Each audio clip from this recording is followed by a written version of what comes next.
Hey folks, welcome back to the Dice Tower preview. I'm Mark. And I'm Randy. Today we're taking a look at Railroad Rivals. Railroad Rivals is a game where you will be placing tiles to establish railroad connections between two adjacent cities. You'll be getting points in the short term by delivering goods between those cities. You'll be getting potentially far more points at the end of the game by collecting stocks. Big money. Yes, and manipulating them. Railroad Rivals is brought to you by Forbidden Games. It plays 2 to 5 players, ages 8 and up, and each game takes 30 to 60 minutes to play. Great, well let's go see who can make the most connections. Setup is pretty straightforward. There are 2 types of tiles in this game. You have city tiles and you have stock tiles. The city tiles all represent a city, and around the edges of the city are stock names. Now, there are starting tiles. There's 3 possible. There's Chicago, St. Louis, and Cincinnati. So you find them, shuffle them up, and pick one and flip it over, and that will be your starting city for the game. And then you're going to set up your score tracker. You put it next to the play area. It keeps track of the player scores and the stock value.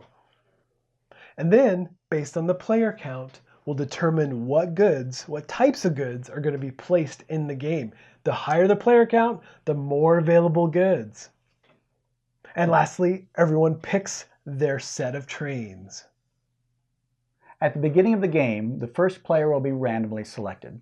That player will be given 6 points on the scoring track. The next player to their left will be given 2 additional points for a total of 8 points. That will continue around the table with each player being given 2 more points than the previous player on their right. The reason this is important is because at the beginning of each round, there is a bidding phase. So what are we bidding on? Well, the key is what we're bidding with. Yes, it is. Players will be bidding with the points they have on their scoring track. There's no money involved in this game, just scoring points. So it's important that all players start the game having some points they can bid with. Super interesting trade-off there. Like, oh, do I burn these points to go first? Right, because these are the points that you actually win the game with. So is it worth compromising early on to hopefully get a better choice? The bidding rounds start by dealing out a certain number of stock tiles and city tiles equal to the number of players. So if there are 3 players, for example, there will be 3 stock tiles dealt face up on the table and 3 city tiles dealt face up as well. Bidding starts with the first player. Now in the first round, this is whoever was randomly selected as the first player. In subsequent rounds, the first person to bid is the person who got to go last in the previous round. So the first bidder will get to choose, they'll look at the tableau of stock tiles and city tiles and place a bid. The next player to the left will also get to bid, and if they choose to bid, they have to bid higher than the previous bid. So it's pretty standard bidding. It is. If they pass, they're out for the remainder of the bidding round. Now whoever ends up winning the bid will subtract the number that they bid from their scoring track, and they will get to choose first one of the tiles. Now, if they choose a city tile the first time around, they can choose city or stock. When it comes back around to them the second time, they have to choose whatever they didn't choose the first time. If they chose a city tile, the second time around they have to choose a stock, and vice versa. And there can be some strategy here because you can look out there and say, well, everybody else has chosen a stock tile, and there's 1 stock tile left. There's no reason for me to choose this now. I will choose the best of the city tiles. Indeed. And then I'll come back around in the second turn to get my stock tile. And what's interesting, right, is that early in the game, you're like, oh, I'll just pass. Yeah. But as the game progresses, this bidding war starts to heat up. Right. And there's a lot of like, oh man, I really need these stocks because all my connections are almost related to this stock. And you'll see as we explain a little bit more why the stocks become very valuable in themselves, but it's also very key to make certain that you're drawing city tiles that allow you to make connections and deliver goods. Because if you can't make a connection, you can't put a train out. You can't put a train out. And if you have to move goods along somebody else's line, they're going to get points as well. They're going to get points, and we'll tell you about that in a second. So rounds start with a bidding phase, and after everybody's collected their 2 tiles, city tiles will go in their hands so that people don't see what they've got, but stock tiles must be put face up in front of them so everybody can see, well, that person's got that particular stock, so they're probably more motivated to play in this particular way. Right. All right, once bidding is complete, now it's time to lay city tiles. And what's interesting here is that all these city tiles, again, have railroads along the edges.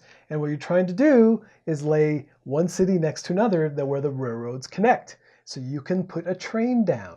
Now, if you're trying to fit these cities together, and let's say there's a spot in the middle of several cities, you only have to make one railroad connection. But if that tile has a way strategically to place it, or you can make multiple connections, you can lay out multiple trains, which is pretty slick. It is. So once you place it and lay your train down, then you randomly pull goods from the bag based on the number in the corner of that city tile.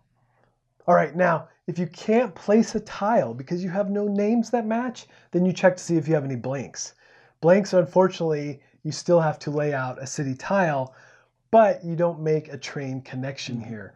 But you still have to play the tile. Now, if you don't even have a blank and no matching railroads, then you truly have to pass. After each player has played a city tile on the board or has passed, it is now time to deliver goods. Beginning with the first player for that round, each player will select one of these colored cubes, one of these goods, and deliver it to an adjacent city across any connection indicated by one of these trains crossing the border between the two tiles.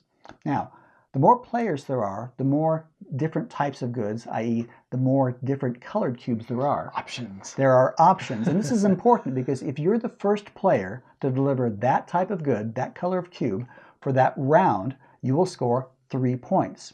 If you're not the first player to deliver that color of cube or that type of good, then you will score 3 points minus the number of goods of that type that have already been delivered for a minimum of 1.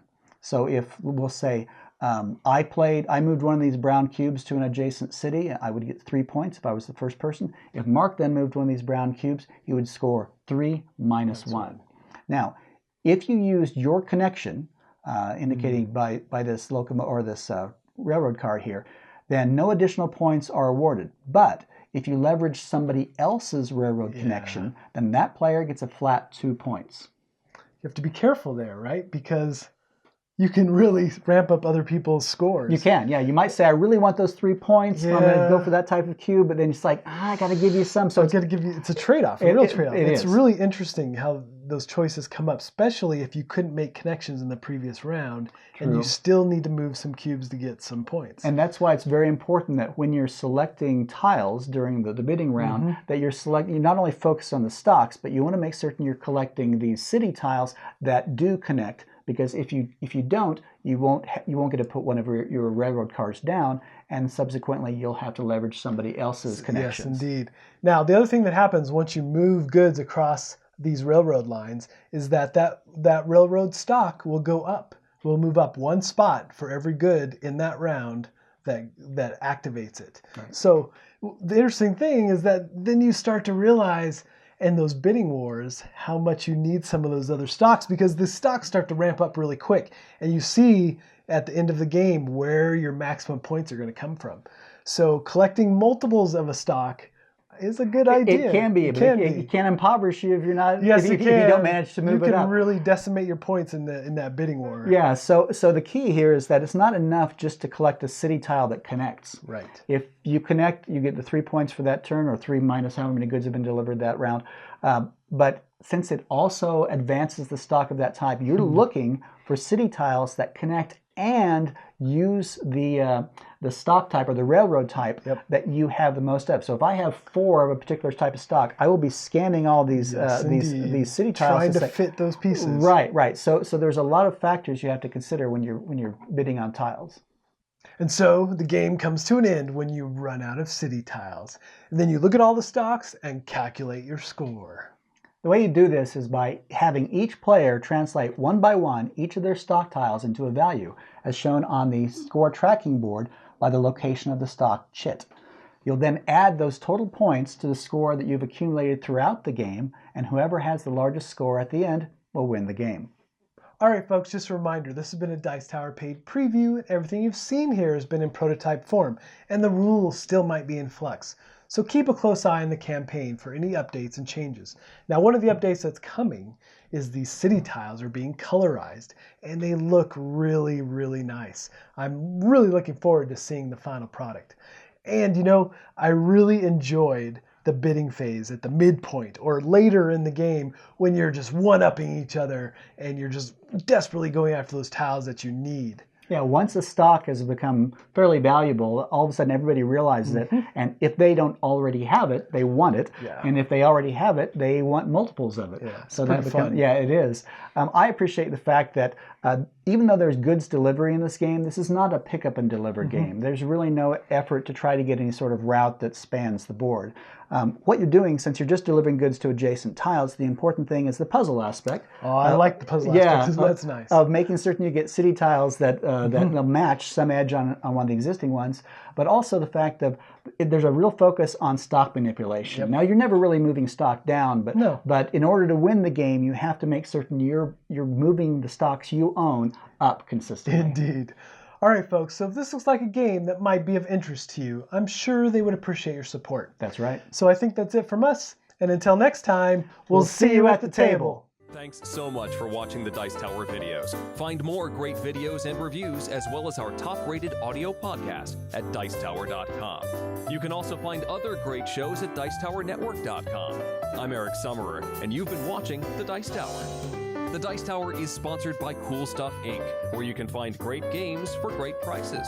Cool stuff in stock. Check them out at CoolStuffInc.com.